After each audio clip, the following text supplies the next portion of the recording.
তো অনেকে বলছে যে রবিন ভাই আপনি যে গাড়িটা চালান ওই গাড়িটার ভিতরটা একটু দেখান। তো এই যে আমি শান্ত ট্রাভেল চালাইতেছি, তো চলেন ভিতরে দেখাচ্ছি। এই যে গাড়ির সামনে দেখছেন, ভাইয়া গেটটা খোলো তো। ঠিক আছে, এই যে আমার সুপারভাইজার, আর এই যে গাড়ির ভিতরে দেখাচ্ছি। এই যে দেখেন কত বড় লম্বা গাড়ি, স্লিপার কোচ।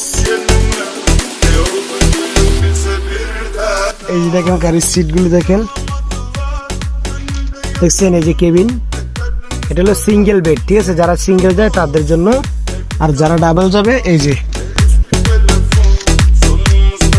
এই যে ডাবল বেড, এখানে ডাবল, আর ওটা হলো সিঙ্গেল, ঠিক আছে। এটা হলো শান্ত ট্রাভেলস গাড়ি, রংপুর থেকে কক্সবাজার চলে, ঠিক আছে। তো খুব ভালো সার্ভিস, যারা যারা যেতে চান তো অবশ্যই আসবেন শান্ত ট্রাভেলস গাড়ি। গাইস, যারা যারা আমার সাথে ভ্রমণ করতে চান তো অবশ্যই চলে আসবেন শান্ত ট্রাভেলস, রংপুর থেকে কক্সবাজার। সবাই ভালো থাকবেন, আর ভিডিওটা বেশি বেশি শেয়ার করে দিবেন। আল্লাহ হাফেজ।